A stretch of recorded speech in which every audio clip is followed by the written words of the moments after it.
یاد میں وہ سردیاں بھرنے لگی الہی مار نہ ڈالے یہ شب سکینہ کو تڑپ تڑپ کے یتیماں یہ بہن کرتی ہیں دعائیں مانگتی رہتی ہے بھرتی ہے بچا لے ظلم یزیدی سے رب سکینہ کو تماچے اتنے کے رخسار ہو گئے نیلے بدن تمام ہے زخمی لگے ہیں یوں دورے ستا رہے ہیں لعیبے سبب سکینہ کو اذیتوں پذیت جفاؤں پر ہے جفا کسی کو بھی نہ یتیماں پہ کچھ ترس آیا اڑکتے رہتے ہیں یہ بد نصب سکینہ کو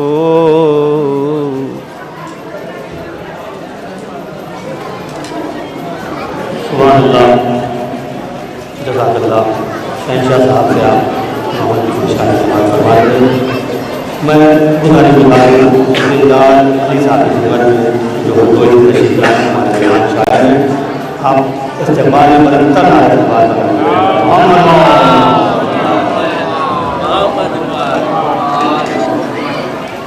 مواز بلند نعرہ صلوات صحیح کرو یہاں سے ٹائٹ کرو اس کو پہلے یہاں سے ٹائٹ نہیں ہے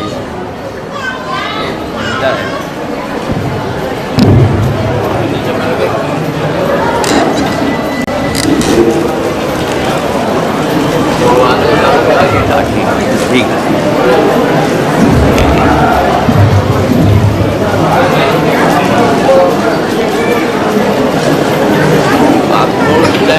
آپ پڑھ گیا ہم چھوڑ دیا بڑھیا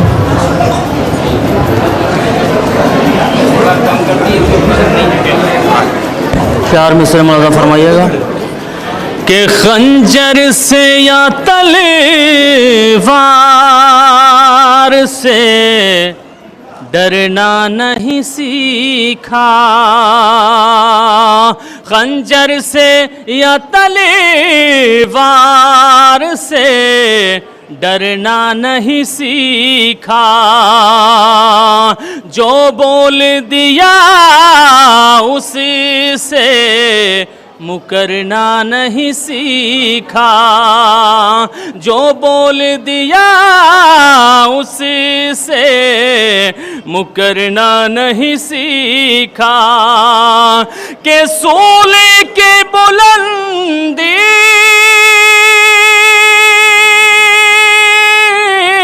سولے کی بلندی سے یہ میثم نے کہا ہے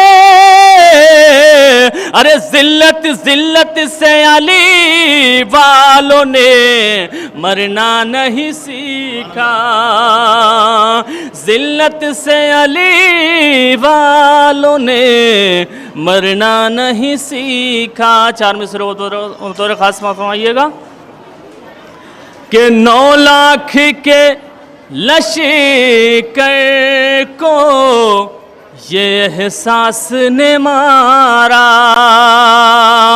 پانی پانی کو علم دار تیری پیاس نے مارا، یہ کہہ کے نہیں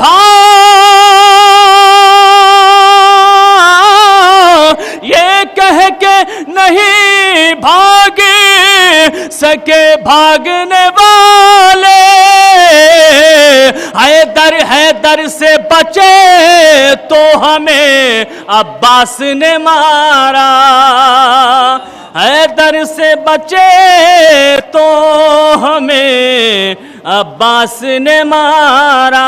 4 مصرے اور بطور خاص سما فرمائیے گا کہ دشمن کے آگے موت کے آثار آ گئے، دشمن کے آگے موت کے آثار آ گئے، دریا پہ علم لے کے علمدار آ گئے، یہ کہہ کے بھاگنے لگی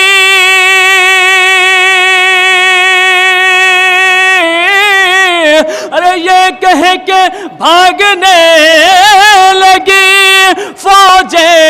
فوج یزید کی، لگتا ہے جیسے حیدر کرار آ گئے، لگتا ہے جیسے حیدر کرار آ گئے۔ بابا سے بلند نعرے صلوات بھیجیے گا۔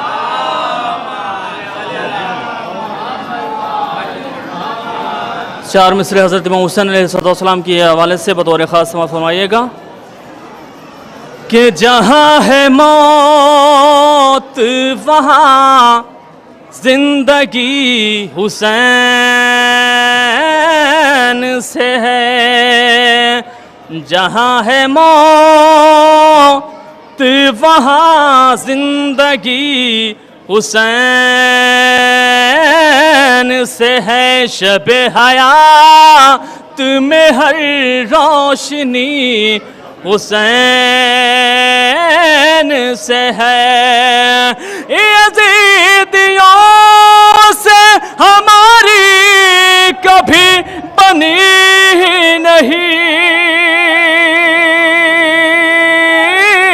یزیدیوں سے ہماری کبھی بنی ہی نہیں، بنے بھی کیسے کہ جب دوستی حسین سے ہے۔ بابا سے بلند نعرے صلوات۔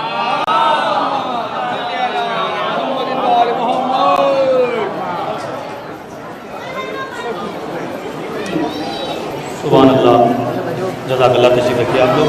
مولانا محسن تشریف لا چکے ہیں، بہت عمدہ اشعار آپ دلدار علی صاحب جو لاہور دوئی میں تشریف لائے ہیں، آپ سماعت فرما رہے تھے۔ میں گزاروں وسیع صاحب کی خدمت میں کہ وہ آئیں اور پیشکانی فرمائیں۔ آپ حضرات سے گزارش ہے بباد بلند نعرہ صلوات ارشاد فرمائیں۔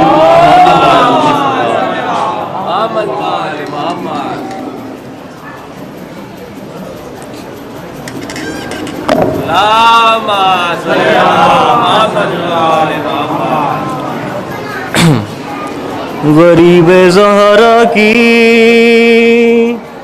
غربت سنو اہل عزا، غریب زہرا کی غربت سنو اہل عزا، اکیلا رہ گیا مقتل میں جب میرا مولا، سپاہ شام نے چاروں طرف سے گھیر لیا، لب فرات تھا ہر ایک خون کا پیاسا، تھا گل چراغے امامت ابھی بجھانا ہے، اور زمیں پہ زین سے شبیر کو گرانا ہے۔ ارے یہ سن کے سنگ کسی نے جبین پر مارا، اور کسی نے پہلو میں برچھی کا پھل اتار دیا، اور کسی نے سامنے آ کر چلائی تیغ جفا، غریب زہرا قاضی پر سنبھلنا مشکل تھا۔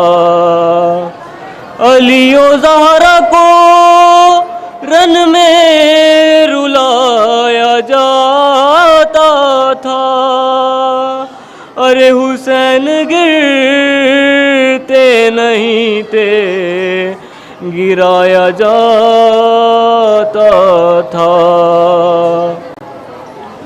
نعرے صلوات۔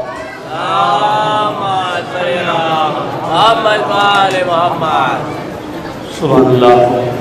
جو لوگ رہ گئے انشاءاللہ آئندہ سال پیشانی کریں گے۔ بہت لوگوں کے نام ہم نے رکھے تھے، مولانا محسود تشریف لا چکے ہیں، کافی تاخیر ہو گئی ہے مسجد میں، اب بہت زیادہ نہیں دے رہا ہے کہ وہ پیشانی کرائی جائے۔ میں بڑے ادب و احترام کے ساتھ گزارش گزار ہوں حجت الاسلام والمسلمین آفتاب شریعت علی جناب مولانا سید نصراللہ صاحب کی خدمت میں کہ وہ رونق افروز ممبر ہوں اور مسجد کو خطاب کریں۔ آپ حضرات سے گزارش ہے بلندتر نعرہ صلوات ارشاد فرمائیں۔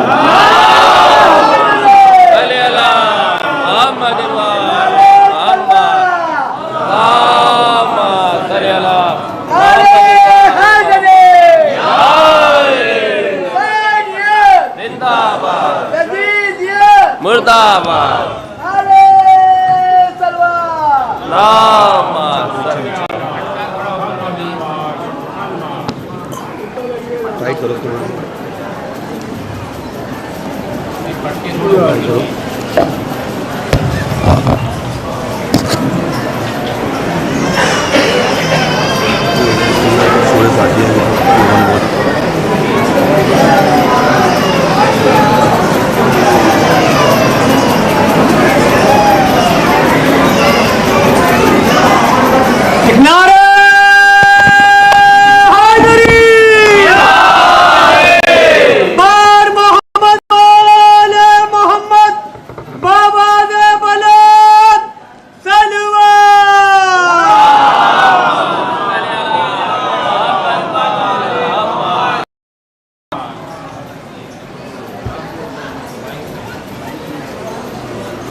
فاتحہ۔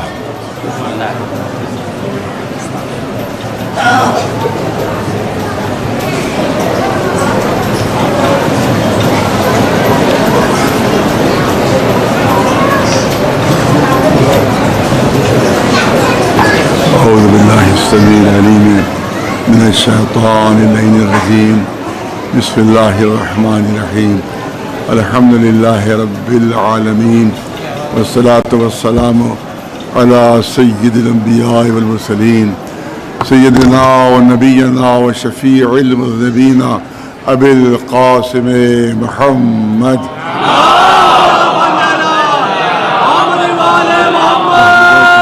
الطاہرین المعصومین، اما بعد، فقد قال اللہ سبحانہ تبارک و تعالی فی کتابہ المبین وهو اصدق القائلین، ان کنتم فی ریب مما نزلنا علی عبدنا فاتوا بسورۃ من مثلہ وادعوا شہداءکم من دون اللہ ان کنتم صادقین۔ صلوات بھیجے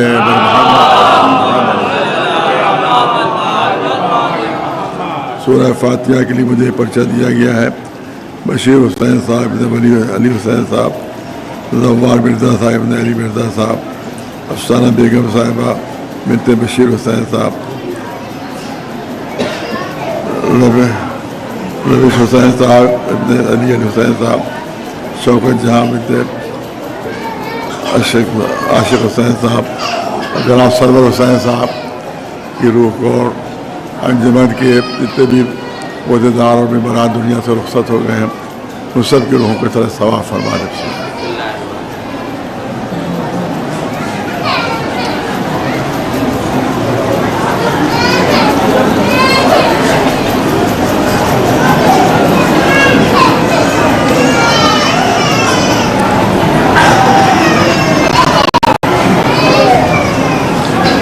ایک اعلان اور بھی ہے کہ قاری مسلم ٹورز کی جانب سے افطار کی سال بھی قرآن نازی و مقام کربلا دین الدولہ کل 11 بجے شب منعقد ہوگی. اس میں عراق ایران کے خواہش مند حضرات رابطہ قائم کرے. وہاں کا ٹوکن نکالا جائے گا زیارتوں کے لیے. ایران عراق کے زیارتوں کے لیے ٹوکن نکالا جائے گا. صلوات بھیجے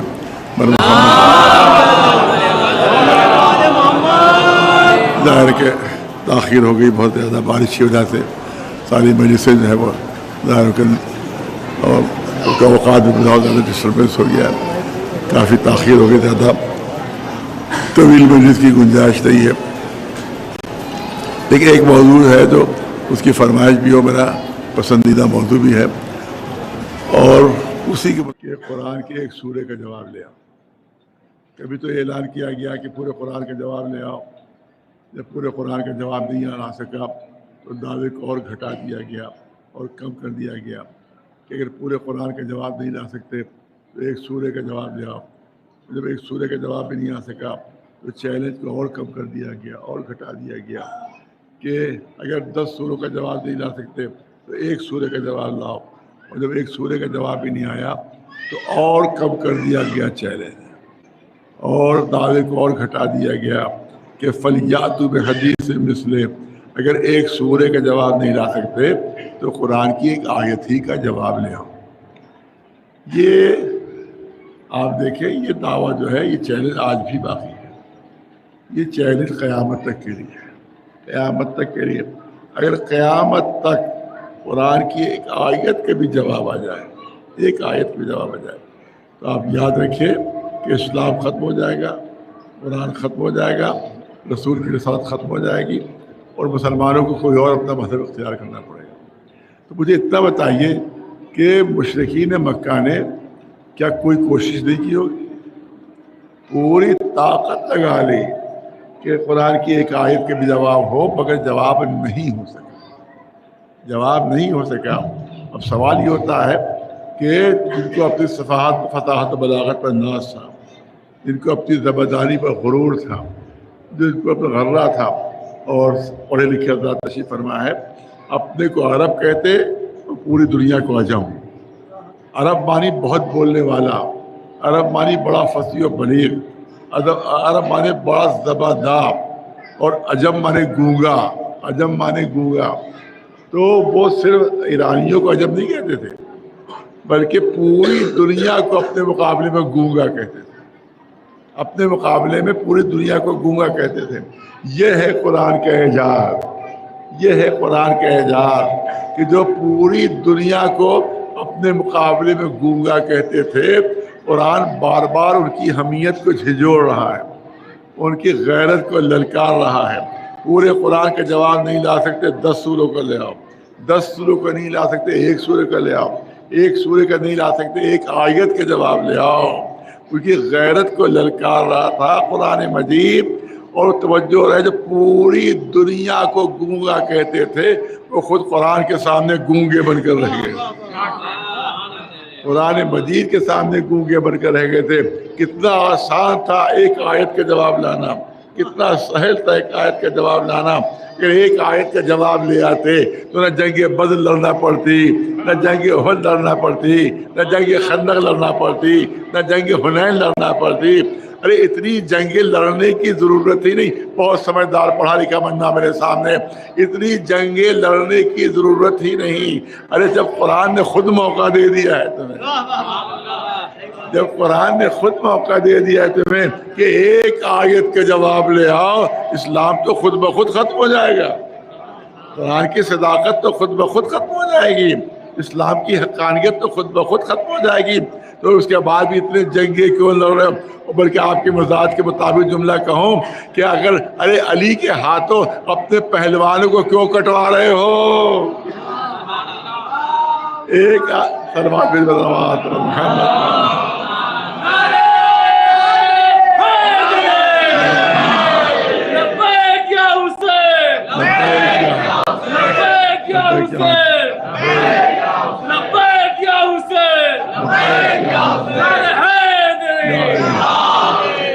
قرآن کی ایک آیت کا جواب لے آؤ. قرآن کی ایک بہت توجہ ہے، ایک بہت قیمتی جملہ آپ کی نظر کر رہا ہے، اس کے لیے تمہیدی چند جملے ہیں، پوری توجہ ہے. اس کا مطلب یہ ہے کہ یہ جنگیں نہیں تھیں، یہ اسلحے نہیں تھے، یہ فوجیں نہیں تھیں، بلکہ اعجاز قرآن کی طرف سامنے اظہار بے بسی کیا جا رہا تھا. آج بھی قرآن نے موقع دیا ہوا ہے، آج بھی قرآن کا یہ چیلنج باقی ہے، آج بھی یہ دعوت مقابلہ باقی ہے. آج بھی قرآن کی آیت کا جواب آ جائے، پوری توجہ رہے، قرآن کی ایک آیت کا جواب آ جائے، آج اسلام ختم ہو جائے گا، آج دین ختم ہو جائے گا، قرآن کی صداقت ختم ہو جائے گی، رسول کی رسالت ختم ہو جائے گی.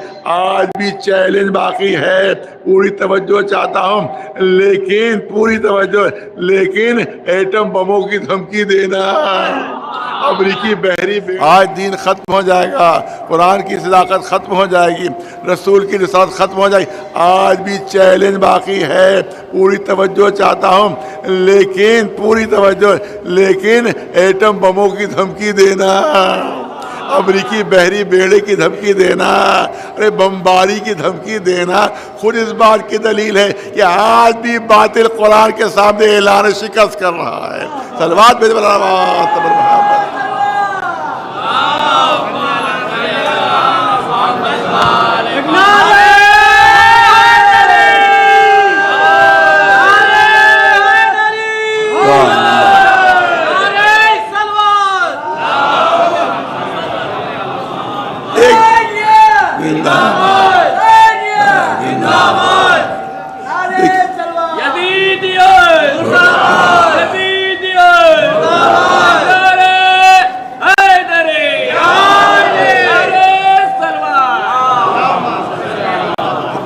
پہلو صرف عرض کرنا ہے، زیادہ وقت آپ حضرات کا نہیں لینا ہے کیونکہ بہت تاخیر ہو چکی ہے. دیکھیے منطقین نے، فلاسفہ نے، جو لاجک کے ماہرین نے، انہوں نے ہمیں بتایا ہے کہ ہر شے کے چار وجود ہوتے ہیں.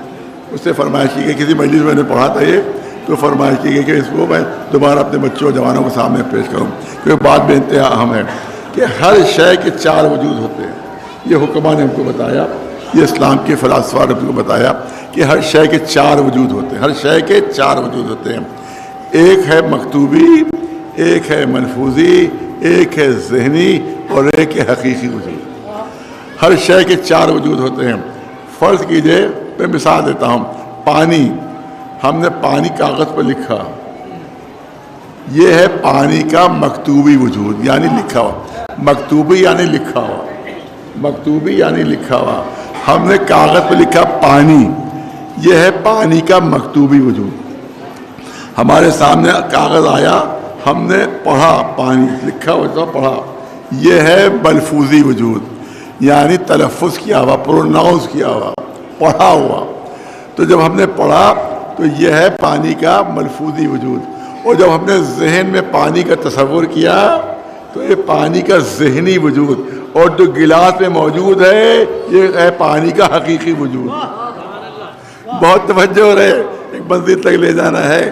ایک ہے مکتوبی وجود، ایک ہے مکتوبی وجود، ایک ہے ملفوظی وجود، ایک ہے ذہنی وجود، ایک ہے حقیقی وجود. لکھا پانی، یہ ہے مکتوبی وجود. پڑھا، یہ ہے ملفوظی وجود. ذہن میں تصور کیا پانی کا، یہ ہے ذہنی وجود. اور جو گلاس میں رکھا ہوا ہے یہ ہے حقیقی وجود. مجھے اتنا بتا دیجئے کہ اگر پانی میں کاغذ پر لکھوں تو کیا پیاس بجھ جائے گی؟ پورا کاغذ بھر دوں لکھتے لکھتے، پیاس نہیں بجھ سکتی، نہیں بجھ سکتی لکھتا. کیا میں پانی کہوں زبان سے پڑھوں تو کیا پیاس بجھ جائے گی؟ 100 مرتبہ بھی پڑھوں 1000 مرتبہ بھی پڑھو پیاس نہیں بجھے گی، بلکہ پیاس اور بڑھ جائے گی، پڑھتے پڑھتے پیاس اور بڑھ جائے گی۔ پوری توجہ رہے۔ ارے پانی کا ذہن میں تصور کرو تو کیا پیاس بجھ جائے گی؟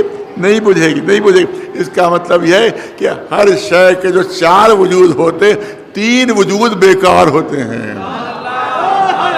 3 وجود کسی کام کے نہیں ہوتے، 3 وجود کسی کام کے نہیں ہوتے۔ پانی لکھ دیا، پیاس نہیں بجھی، پڑھ لیا، پیاس نہیں بجھی، تصور کر لیا، پیاس نہیں بجھی، لیکن یہ چوتھا حقیقی وجود ہے، پیاس اس سے بجھے گی۔ اس کا مطلب ہے کہ 3 وجود بیکار ہوتے، چوتھا کام کا ہوتا ہے۔ ایک صلوات پر نواز صبر محمد والے۔ یہ بہت بڑی حقیقت ہے جس سے کوئی انکار نہیں کر سکتا کہ 3 وجود بیکار ہوتے ہیں، چوتھا وجود کام کا ہوتا ہے۔ مگر یہ مولا ہے کہ علی کی شخصیت کا معجزہ ہے کہ 4 وجود عبادت ہے، 4 وجود عبادت ہے۔ علی لکھو عبادت، علی پڑھو عبادت، علی کا ذہن میں تصور کرو عبادت، اور علی کے چہرے پر نگاہ ڈالنا عبادت۔ ایک صلوات بھیجے بنا نواز صبر محمد۔ بہت توجہ رہے، کم وقت میں بات مکمل کرنا ہے، تو اس کا مطلب یہ ہے کہ علی کے وجود کی خصوصیت یہ ہے کہ 4 وجود عبادت ہے۔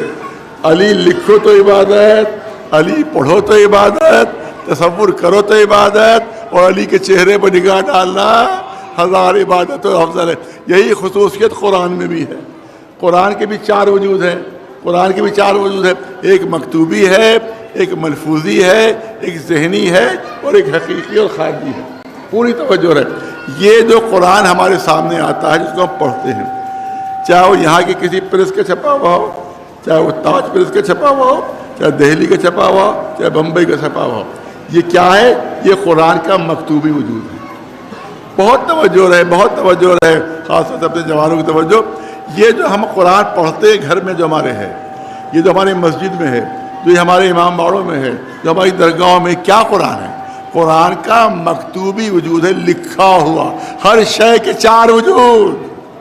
توجہ ہے، میں یاد دلاتا ہوں، ہر شے کے 4 وجود، مکتوبی وجود، ملفوظی وجود، ذہنی وجود اور حقیقی وجود، ہر شے کے 4 وجود۔ اب یہ قرآن جو ہم پڑھتے ہیں، جس کی تلاوت کرتے ہیں، یہ قرآن کا مکتوبی وجود ہے۔ اور جب ہم قرآن مجید کی تلاوت کرتے ہیں تو یہ قرآن کا ملفوظی وجود ہے، یعنی تلاوت کیا ہوا، پڑھا ہوا۔ اور جب ہم آیتوں کو ذہن میں حفظ کر لیتے ہیں تو یہ قرآن کا ذہنی وجود ہے۔ اب قرآن کے 3 وجود تو ہمیں مل گئے، بتاؤ حقیقی وجود کہاں ہے؟ ارے بہت پڑھا لکھا مجمع میرے سامنے ہے، اور بات آپ کے سامنے پیش کرنا چاہتا ہوں۔ یہ قرآن جو ہمارے ہاتھوں میں ہے تو یہ تو مکتوبی وجود ہے، یہ تو مکتوبی وجود ہے، اور جو ہم پڑھتے ہیں وہ ہوا ملفوظی وجود، اور جب ذہن میں حفظ کر لیتے ہیں تو یہ ہوا ذہنی وجود۔ یہ بتاؤ حقیقی قرآن کہاں ہے؟ واقعی قرآن کہاں ہے؟ قرآن نے اعلان کیا کہ نزل بہ الروح الامین علی قلبک، اے رسول ہم نے آپ کے قلب پر قرآن کو نازل کیا ہے، ہم نے آپ کے قلب پر قرآن کو نازل کیا۔ اس کا مطلب ہے قرآن کا حقیقی وجود ذات رسالت باب ہے، خود رسول قرآن کا حقیقی وجود ہے۔ صلوات بھیجے برنواز۔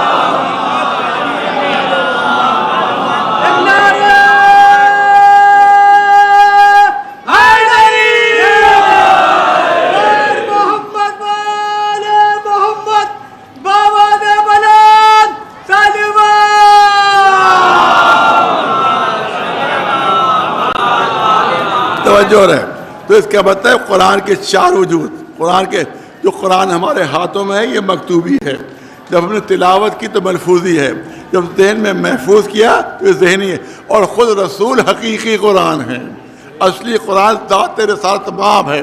اب میں پوری مسلمانوں کی توجہ چاہتا ہوں، میرے جملوں پر جو میں عرض کرنا چاہتا ہوں کہ جو قرآن ہمارے ہاتھ میں ہے یہ قرآن کا مکتوبی وجود ہے۔ اگر کوئی مسلمان یہ کہہ دے، اگر کوئی مسلمان یہ کہہ دے کہ پورا قرآن تو صحیح ہے، پورا قرآن تو صحیح ہے، مگر قرآن کی ایک آیت میں ذرا سی بھول ہو گئی ہے، ذرا سی غلطی ہو گئی ہے، ذرا سی چوک ہو گئی ہے، پورا قرآن صحیح مان رہا ہے، 6665 آیتوں کو صحیح مان رہا ہے، لیکن ایک آیت کے لیے اس نے کہہ دیا کہ اس میں تھوڑی سی غلطی ہے، اس میں بھول ہے، اس میں چوک ہے، اس میں کچھ نسیان ہو گیا ہے، تو پورا عالم اسلام کیا فتویٰ دے گا؟ ارے پورے قرآن کو صحیح مان رہا ہے، پھر ایک آیت میں اگر غلطی نکال دے، ایک آیت میں کوئی بھول چوک نکال دے، تو پورا عالم اسلام کہے کہ اسلام سے خارج ہو گیا، یہ کافر ہو گیا، یہ مسلمان نہیں رہا۔ تو ذرا تصور تو کرو، ذرا تصور تو کرو کہ اگر کوئی مکتوبی قرآن میں کوئی غلطی نکال دے تو وہ اسلام سے خارج ہو جاتا ہے، تو رسول تو حقیقی قرآن ہے جو اس میں غلطیاں نکالتا ہے کہ کبھی بھول جاتے تھے، کبھی نسیان کا شکار ہو جاتے تھے، کبھی شیطان بہکا لیتا، تو ان کے بارے میں کیا فتویٰ ہونا ہے؟ صلوات بھیجے بلند آواز پر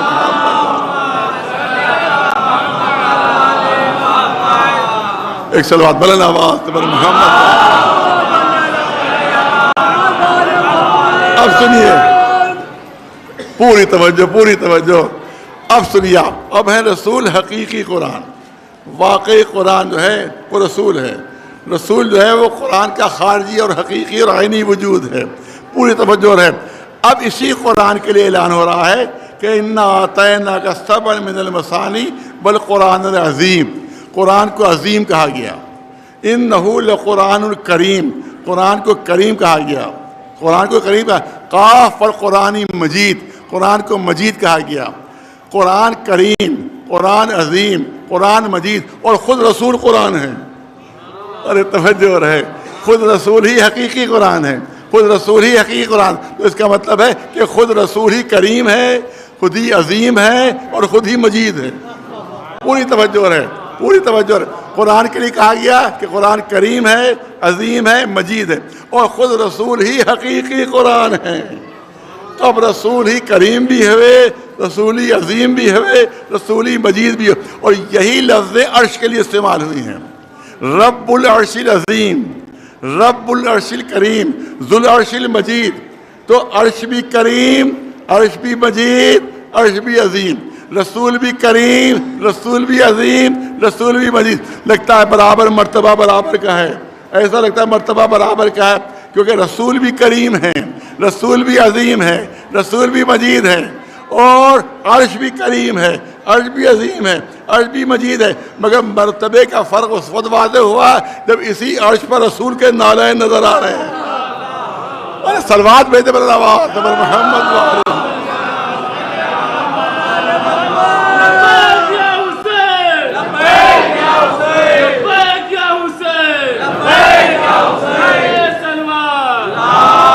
توجہ ہے، اسی عرش پر رسول کی چوتیاں نظر آ رہی ہیں، بچوں کو سمجھانے کے لیے، دالین نہیں سمجھیں گے، اسی عرش پر رسول کی چوتیاں نظر آ رہی ہیں۔ عرش کریم ہے، عرش عظیم ہے، عرش مجید ہے، مگر اسی پر نالین رسول کی، اسی پر جوتیاں۔ پوچھا گیا علماء سے کہ عرش کو کریم کیوں کہا گیا، مجید کیوں کہا گیا، عظیم کیوں کہا گیا، تو علماء نے بتایا کیونکہ ساری عظمتیں جو ہیں وہ عرش کے نیچے ہیں، ساری عزتیں عرش کے نیچے ہیں، ساری شرافتیں عرش کے نیچے ہیں، اور اس کے اوپر ہے عرش۔ اس کا مطلب ہے کہ عرش کے نیچے عزتیں، عرش کے نیچے کرامتیں، عرش کے نیچے ساری شرافتیں، اور اس کے اوپر رسول کے نالین، اس کے اوپر رسول کی جوتیاں۔ تو اب مجھے کہنے کا موقع ہے کہ اب جس کو بھی جو عزت ملے گی، جو کرامت ملے گی، جو شرف ملے گا، وہ رسول کی جوتیوں کے طفیل میں ملے گا۔ ایک صلوات میں دے بلند آواز پر محمد۔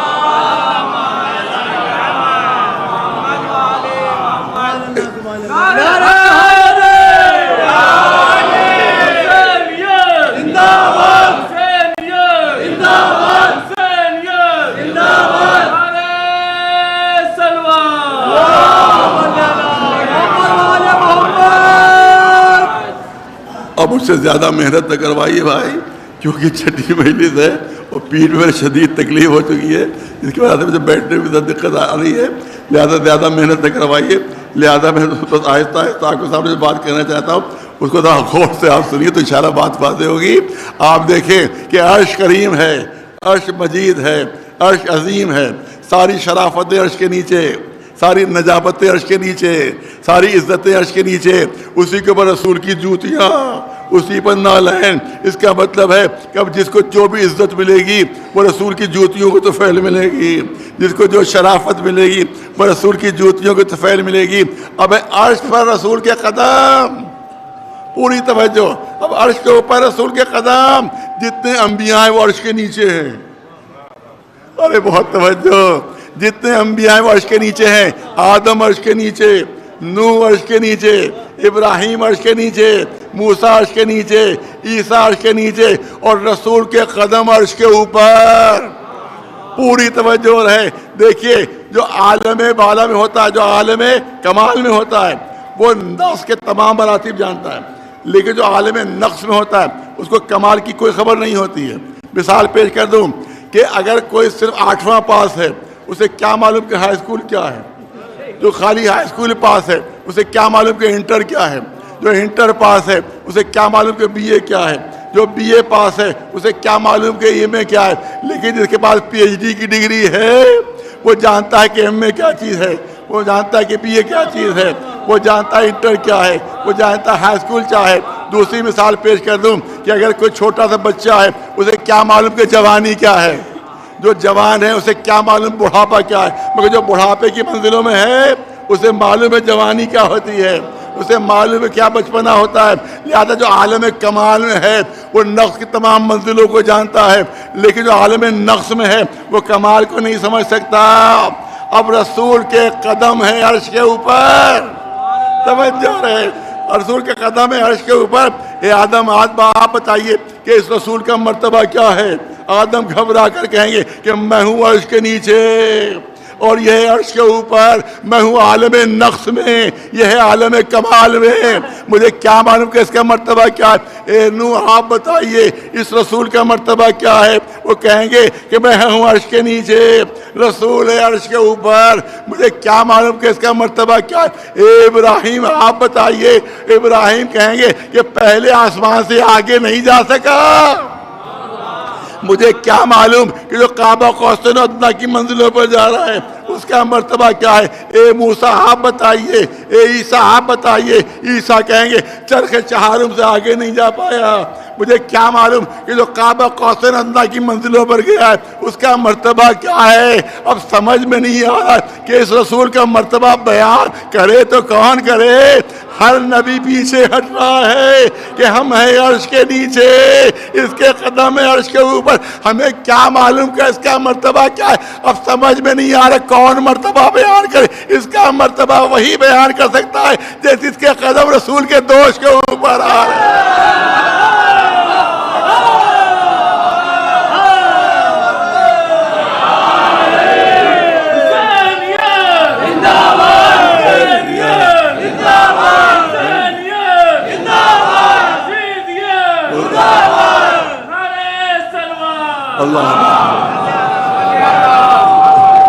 اگر رسول کا مرتبہ پوچھنا ہے تو آل رسول سے پوچھو، اگر رسول کا مرتبہ پوچھنا ہے تو علی ابن ابی طالب سے پوچھو۔ صلوات بھیج نواز پر محمد۔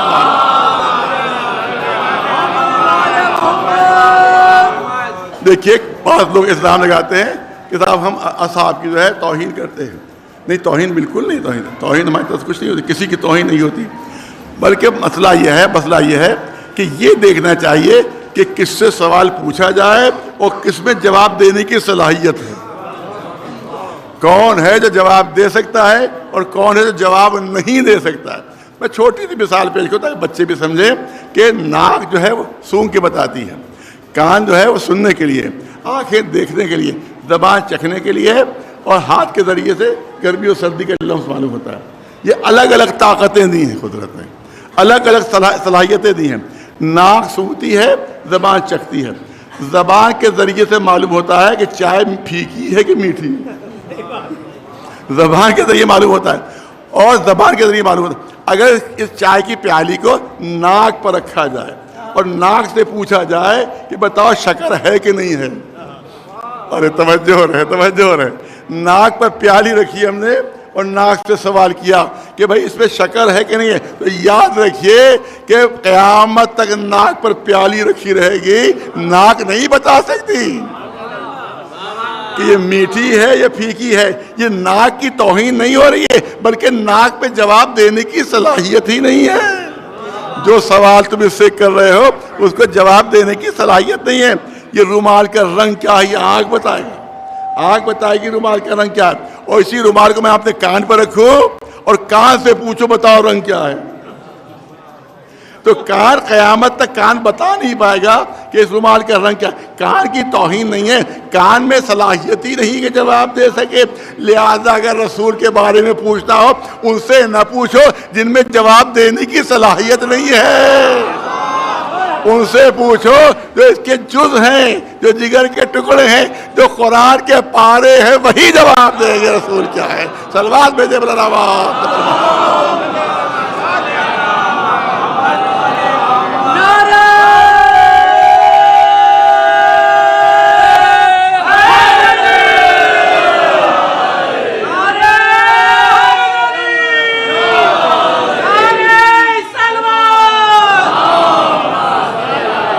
بہت ہی ایک علمی میں دیکھیے میری کوشش یہ ہوتی ہے کہ علمی باتیں پہنچے اور ٹھوس دلیلیں پہنچیں، ٹھوس دلیلیں پہنچیں۔ لفاظی نہ مجھے آتی ہے نہ لفاظی سے کوئی فائدہ ہے، کیونکہ لفظیں ہوا میں اڑ جاتی ہیں، دلیلیں دلوں میں بیٹھ جاتی ہیں۔ لہذا کوشش یہ بھی ہوتی ہے کہ ٹھوس دلیلیں پیش کی جائیں تاکہ بچہ کہیں پر جا کر، ہمارا جوان کہیں پر جا کر گفتگو کر سکے اور جواب دے سکے۔ پوری توجہ کرنا چاہتا ہوں، بہت توجہ چاہوں گا اس مسئلے پر جو پیش کرنا چاہتا ہوں کہ ہر فرقے کے عالم نے بات لکھی ہے کہ اللہ نے جس نبی کو جو بھی معجزہ دیا ہے، جس نبی کو جو بھی معجزہ دیا ہے، وہ شے اس وقت تک معجزہ رہتی ہے جب تک وہ نبی زندہ رہتا ہے، جب تک اس کی ظاہری حیات رہتی ہے، اس وقت تک وہ شے معجزہ رہتی ہے۔ اور جب وہ نبی دنیا سے رخصت ہو جاتا ہے تو چاہے وہ شے موجود ہی کیوں نہ ہو، پھر وہ معجزہ نہیں رہتی، اس کے اعجاز کی حیثیت ختم ہو جاتی ہے۔ بہت سی مثالیں موجود ہیں۔ جناب موسیٰ کو عصا دیا گیا تھا، بطور معجزہ دیا گیا تھا۔ اس کی خصوصیت یہ تھی کہ جب زمین پر ڈالتے تھے تو وہ اژدہا بن جاتا تھا، جب آرام کرنے کے لیے لیٹتے تھے تو سایہ دار درخت بن جاتا تھا۔ جناب موسیٰ دنیا سے رخصت ہو گئے، بنی اسرائیل میں عصا موجود تھا، عصا موجود تھا، مگر نہ اژدہا بنا نہ سایہ دار درخت بنا۔ ارے عصا تو وہی ہے، عصا تو وہی ہے، اب کیوں نہیں اژدہا بن رہا ہے، اب کیوں نہیں سایہ دار درخت بن رہا ہے؟ تو ہر ایک یہ کہے گا کہ دست موسیٰ نہیں رہا جس کو بطور معجزہ دیا گیا تھا۔ تو جب تک نبی تھا معجزہ تھا، جب نبی دنیا سے چلا گیا تو معجزہ نہیں رہا۔ جناب سلیمان پیغمبر، ان کو جو تخت دیا گیا تھا وہ ہوا میں اڑتا تھا۔ جناب سلیمان پیغمبر تو تشریف فرما رہتے تھے، وہ ہوا میں اڑتا تھا۔ کئی سو سال تک جناب سلیمان کے انتقال کے بعد بھی کئی سو سال تک یہ تخت موجود رہا، مگر پھر ہوا میں نہیں اڑا۔ ارے تخت وہی ہے، اب کیوں نہیں اڑ رہا ہے؟ کیونکہ وہ نبی نہیں رہا جس کو بطور معجزہ دیا گیا تھا۔ تمام فرقوں کے علماء اس بات کے قائل ہیں کہ کوئی شے اس وقت تک معجزہ رہتی ہے جب تک کہ وہ نبی موجود رہے جس کو وہ اجازت دیا گیا ہے۔ اب میں پوچھنا چاہتا ہوں، مجھے یہ بتاؤ کہ قرآن آج معجزہ ہے یا نہیں؟ قرآن آج معجزہ ہے نہیں؟ اگر کسی کی زبان سے نکل گیا کہ معجزہ نہیں، فوراً فتویٰ ہوگا اسلام سے خارج ہو گیا۔ 10 سال بعد معجزہ نہیں رہے گا، کوئی کہہ دے اسلام سے خارج، 100 سال بعد نہیں ہوگا اسلام سے خارج۔ اس کا مطلب یہ ہے کہ قرآن آج بھی معجزہ، 100 سال بعد بھی معجزہ، قیامت تک معجزہ۔ تو میں پوچھتا ہوں کہ وہ پھر شرط کیا ہوئی کہ جب تک نبی موجود ہوتا ہے وہ شے معجزہ رہتی ہے۔ اب مجھے اتنا بتاؤ کہ نبی تو موجود نہیں ہے، ہم قرآن کو معجزہ کیسے مانیں؟ قرآن کو معجزہ کیسے تسلیم کرے؟ تو یاد رکھیے کہ اگر قرآن کے اعجاز کو بچانا ہے اور اسی کے ذیل میں اپنے اسلام کو بھی بچانا ہے تو ماننا پڑے گا کہ ہر زمانے میں کوئی محمد موجود رہے گا، بے جان قرآنی کی حفاظت کرتا ہے. صلوات بھیجے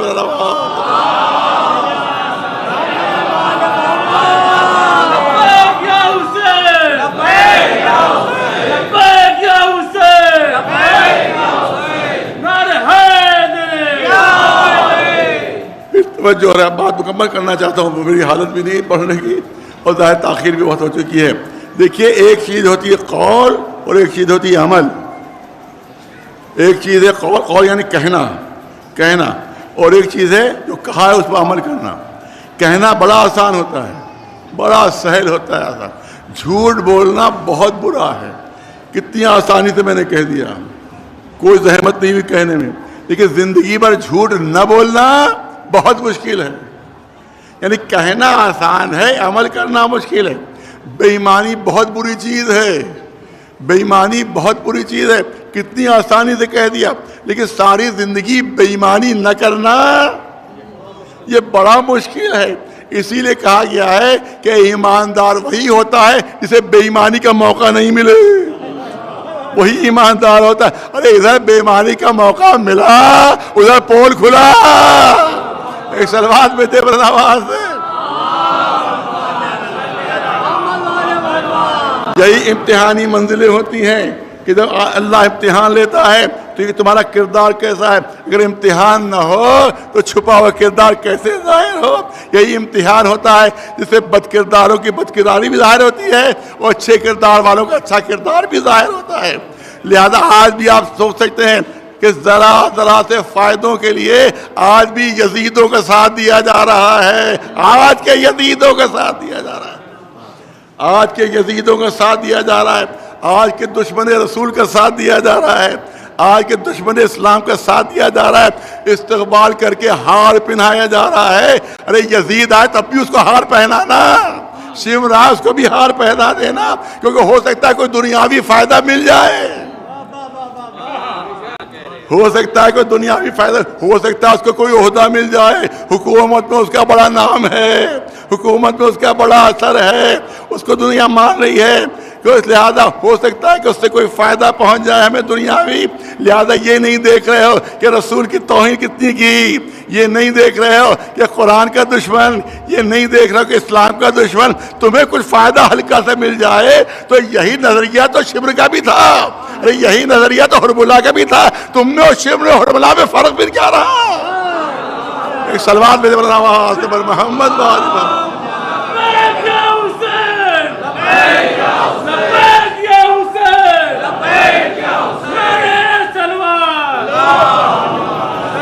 آج کے یزید کے ساتھیوں کو دیکھنا ہے تو تصویریں دیکھ لو، انٹرنیٹ پر مل جائیں گی، خود ہی اندازہ ہو جائے کہ آج کا شمر کون ہے، آج کا حرم اللہ کون ہے. ایک سلوات میں جب نواز پر محمد.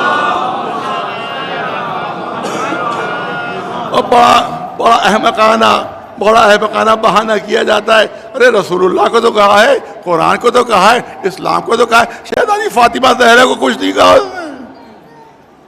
کتنا بڑا دھوکہ ہے، کتنا بڑا دھوکہ دیا جاتا ہے. اور بہت احمق لوگ ہیں جو دھوکے میں آئے. ارے مولا علی کو تو اس نے کچھ نہیں کہا، ارے رسول ہی کو تو کہا ہے، قرآن ہی کو تو کہا ہے، اسلام ہی کو تو کہا ہے. چلو اس بات کو مان لیں کہ آپ کسی بھی بیٹے کے سامنے جا کے باپ کو گالیاں دو، کسی بیٹے کے سامنے باپ کو برا بھل کے اس کو گو سے نکال کے منہ سے نکال کے گو میں ڈال دو، اور جب وہ برا مانے کہا آپ کو تھوڑی برا کہہ رہے ہیں، آپ کے باپ کو کہہ رہے ہیں. تو شہزاد تم سمجھتے ہو کہ رسول اللہ کو برا کہو گے اور کہو گے شہزادی کو نہیں کہا تو شہزادی تم سے راضی ہو جائے گی. شہزادی پر لعنت کر رہی ہیں، مولا علی تم پر لعنت کر رہے ہیں. صلوات میں ایک صلوات بلند آواز پر محمد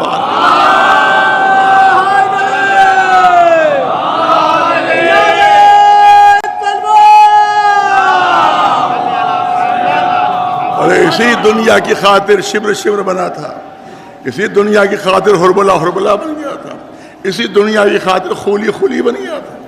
جب خولی کو گرفتار کر کے لے جایا گیا، سنو تم میں خولی میں کیا فرق ہے، تمہیں خولی میں کیا فرق ہے. جب خولی کو گرفتار کر کے لے جایا گیا جناب مختار کے سامنے تو خولی سے پوچھا تم نے کیا کیا؟ کہا دیکھو میں نے تو جنگ میں حصہ نہیں لیا تھا، جنگ میں حصہ نہیں لیا. پھر کیا کیا تھا؟ کہا مجھے میرے گھر والوں نے کہا تھا، میری بیٹی نے مجھ سے کہا تھا کہ لوٹ کا کچھ سامان لے کر آ جائیے گا، کچھ لوٹ کا سامان لے کر آ جائیے. مجھے شیور نے حکم دیا کہ سر کاٹ کے نیزوں پر بلند کرو، سر کاٹ پر نیزوں پر بلند کرو. پھر سر کاٹنے میں لگا ہوا تھا، اس میں مجھے تاخیر ہو گئی. تب میں نے دیکھا کہ سب لشکر والے اہل بیت رسول کو لوٹ چکے ہیں، سارا سامان لوٹ چکا ہے. اب میں کروں تو کیا کروں؟ میری زوجہ پوچھے گی کہ کچھ لوٹ کے لائے کہ نہیں لائے، میرے بچی پوچھے گی کہ کچھ لوٹ کے لائے کہ نہیں لائے، تو میں کیا جواب دوں گا؟ میں ادھر ادھر ڈھونڈ رہا تھا کہ کچھ تو مل جائے تو میں لوٹ کر لے جاؤں. میں نے دیکھا کہ ایک بلند قد کی بیوی ہے جو سیاہ چادر اوڑھے ہے. ساری بیویوں کی چادریں چھن چکی تھی مگر اس بیوی کی چادر نہیں چھنی تھی. پوچھا اس کی چادر کیوں نہیں چھنی؟ کیا کسی کی ہمت نہیں ہو رہی؟ یہ حسین کی بہن زینب ہے، یہ علی کی بیٹی زینب ہے، کسی کی ہمت نہیں ہو رہی کہ زینب کی چادر چھینے. یہ بلور کہتا میں نے سوچا کہ کم از کم یہی ایک چادر مجھے مل جائے، میں جا کر اپنے گھر والوں کو دے دوں گا. میں آگے بڑھا، میں چاہتا تھا کہ شہزادی کے سر سے چادر چھینوں تو شہزادی نے دونوں ہاتھوں سے مضبوطی سے اپنی چادر پکڑی، دونوں ہاتھوں نے مضبوطی سے اپنی چادر پکڑ لی، لہذا چادر اتر نہیں رہی تھی. اب کہتا ہے کہ میں نے اپنا نیزہ شہزادی کے سر پر مارا. جب سر پر نیزہ مارا تو شہزادی کے ہاتھ سے چادر چھوٹی. میں نے علی کی بیٹی کی چادر لوٹی تھی، میں نے زینب کی چادر لوٹی تھی. اس کے بعد میں نے دیکھا کہ لوگوں کے پاس سامان ہے، میں کیا کروں؟ میں نے دیکھا ایک چھوٹی سی بچی ہے کہ جس کے کان میں چھوٹے چھوٹے بندے نظر آ رہے.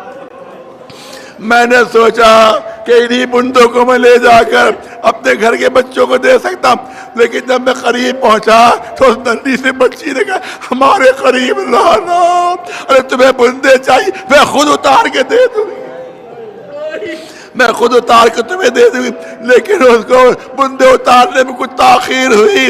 میں سمجھا کہ کہیں اور نہ لوٹ لے. میں آگے بڑھا، اس کے کانوں سے جھٹکے سے جو بندے اتارے تو اس کی کانوں کی لبیں کٹ گئی. بعد میں پتا چلا وہ حسین کی بیٹی سکینہ تھی، حسین کی بیٹی سکینہ تھی کہ جس کے میں نے بندے اس طرح سے چھینے تھے کہ اس کی کان کی لبیں زخمی ہو گئی تھی. بس ہزاروں مجلس ختم ہو رہی ہے، 2 جملے سن لیجیے. میں نے ابھی مجلس میں پڑھاتے پیش کرنا چاہتا ہوں کہ 2 بیویاں ایسی ہیں کہ چند گھنٹوں میں جو بوڑھی ہو گئی تھی، چند گھنٹوں میں بوڑھی ہو گئی تھی.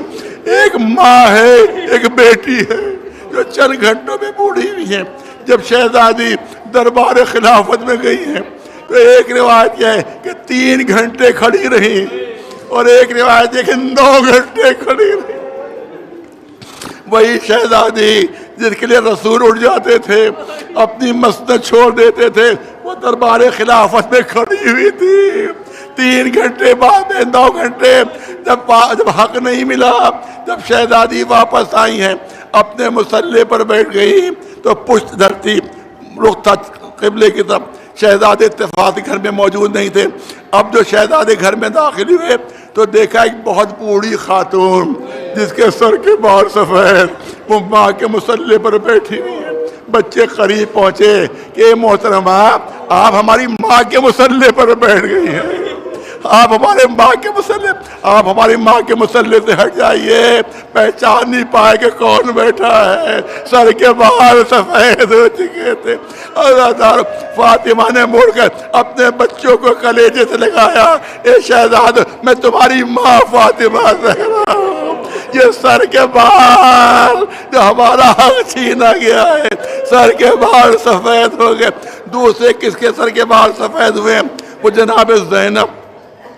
حمید ابن مسلم روایت کرتا ہے کہ سب شہید ہو چکے تھے، خیموں میں آگ لگ چکی تھی، بیویوں کے سروں سے چادریں چھن چکی تھی اور شام غریبہ کا اندھیرا نمودار تھا.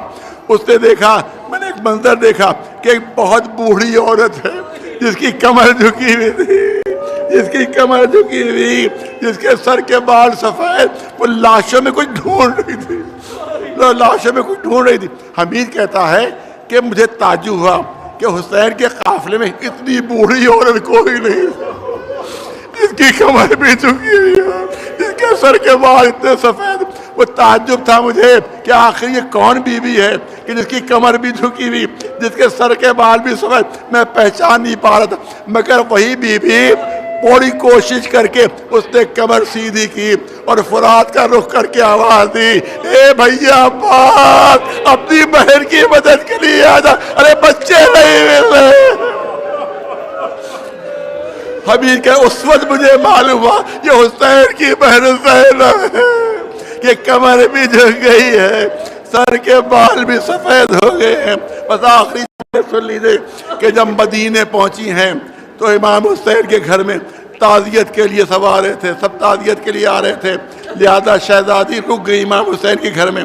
شوہر عبداللہ ابن جعفر نے کہلوایا آپ کی مرضی ہے، جہاں دل چاہے آپ رہیں، جہاں دل چاہے آپ رہیں، مگر 2 منٹ کے لیے گھر آ جائیے تاکہ آپ کے قدموں سے گھر کو برکت حاصل ہو جائے. جناب زینب فرمائش پر اپنے شوہر کی گھر آتی ہیں. اتفاق سے عبداللہ موجود نہیں تھے، صرف کنیزیں موجود تھیں.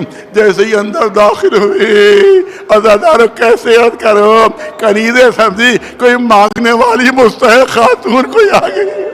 کہا آپ سہر میں بیٹھ جائیے، اس وقت میرا آقا گھر میں نہیں ہے، جب آقا آ جائے گا جو آپ کی ضرورت ہو میرا آقا پورے کر دے گا. نہیں پہچانی کون ہے. جناب عبداللہ داخل ہوتے ہیں، جناب زینب کو صحن میں بیٹھا دیکھا، عبداللہ نہیں پہچان پائے. اپنے کنوزوں سے سخت کنیزوں سے سختی سے کہا تم سے کہہ رکھا کہ کسی مستحق کو زیادہ دیر نہ بٹھانا. ارے یہ خاتون لگتا ہے بہت دیر سے بیٹھی، یہ سننا تھا. زینب تڑپ کر کھڑی ہوئی، اے عبداللہ تم نے بھی مجھے نہیں بتایا، میں تمہاری زینب ہوں. آخری جملے سنیے عزادارو. لقمان نام کی ایک خاتون تھی، تو جناب عقیل کی بیٹی تھی، جناب مسلم کی سگی بہن تھی. وہ کربلا میں ساتھ نہیں گئی تھی، مدینے میں جناب زینب سے ملاقات ہوئی تو ان کا سوال سن لیجیے. مجلس ختم ہو گئی. انہی نے پوچھا اے شہزادی آپ کی پیٹھ زخمی ہے، مجھے معلوم ہے کوڑے پڑے تھے جس کی وجہ سے پیٹھ زخمی ہو گئی. آپ کے بازو زخمی ہیں کیونکہ بازو میں رسیاں باندھی گئی تھی. آپ کا گلا بھی زخمی ہے کیونکہ گلے میں رسی باندھی گئی تھی. اے شہزادی یہ بتائیے آپ کا چہرہ کیوں زخمی ہے؟ آخری 2 جملے سنو عزادارو. یہ عزاداری کی آخری شب ہے، اب پتہ نہیں اگلے سال کون موجود ہو کون نہ ہو. لہذا دل بھر کر ماتم کر لیجیے، دل بھر کر رو لیجیے کربلا والوں کو، کیونکہ آخری شب ہے. اب پتہ نہیں اگلے سال ہم میں سے کوئی ہو کوئی نہ ہو. ام لقمان پوچھتی ہے اے شہزادی یہ آپ کے چہرہ کیوں زخمی ہے، یہ آپ کے چہرے پر زخم کے نشان کیسے ہیں؟ تو شہزادی نے کہا لقمان اگر تمہارے چہرے پر کوئی پتھر مارے تو تم کیا کرو گی؟ تمہارے چہرے پر کوئی پتھر مارے تم کیا کرو گی؟ ام لقمان نے جواب دیا کہ میں اپنے ہاتھ اپنے چہرے پر رکھ لوں گی تاکہ پتھر ہاتھ پہ پڑے چہرے پر نہ پڑے، تاکہ میرا چہرہ محفوظ رہے. اے ام لقمان سارے راستے ہمیں پتھر مارے گئے، سارے راستے ہمارے پتھر مارے گئے، مگر تمہاری زینب کرتی تو کیا کرتی، ہاتھ پسے گردن سے بدے ہوئے تھے، چہرے پر پتھر آ کر پڑ رہے تھے. جب ہم دربار شام میں پہنچے تو ہم ایک دوسرے کو پہچان نہیں پا رہے. اس طرح سے ہمارے چہرے زخمی ہو گئے. سَيَعْلَمُ الَّذِينَ ظَلَمُوا أَيَّ مُنقَلَبٍ يَنقَلِبُونَ. أَلَا لَعْنَةُ اللَّهِ عَلَى الْقَوْمِ الظَّالِمِينَ.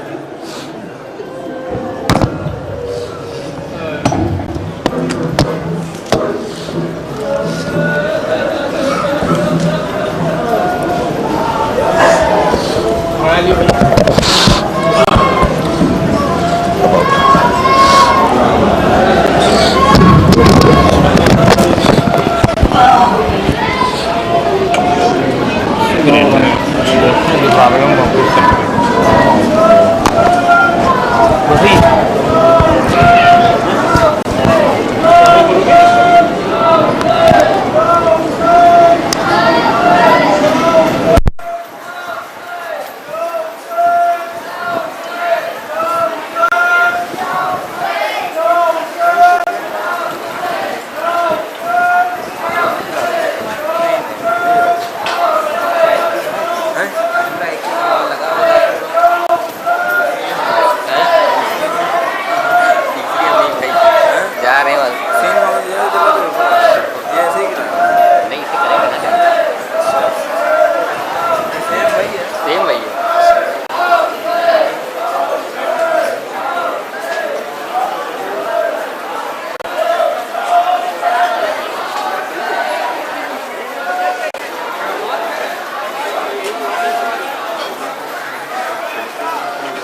ندیم ندیم ندیم ندیم اس کو پکڑ لو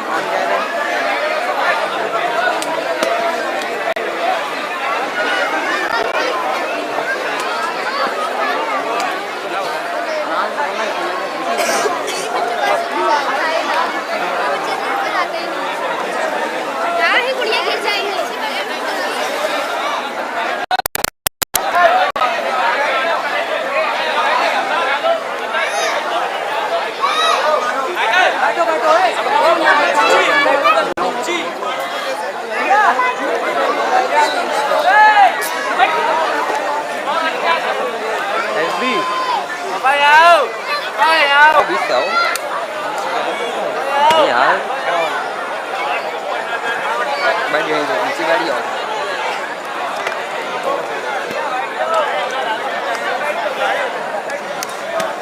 gọi đi ra nó tham Messi gọi đi vô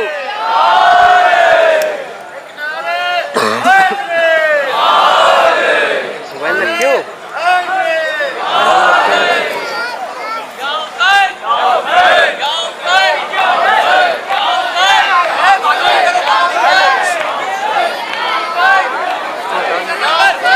Bye, head you on with it. Election. Bye. Bye, bye.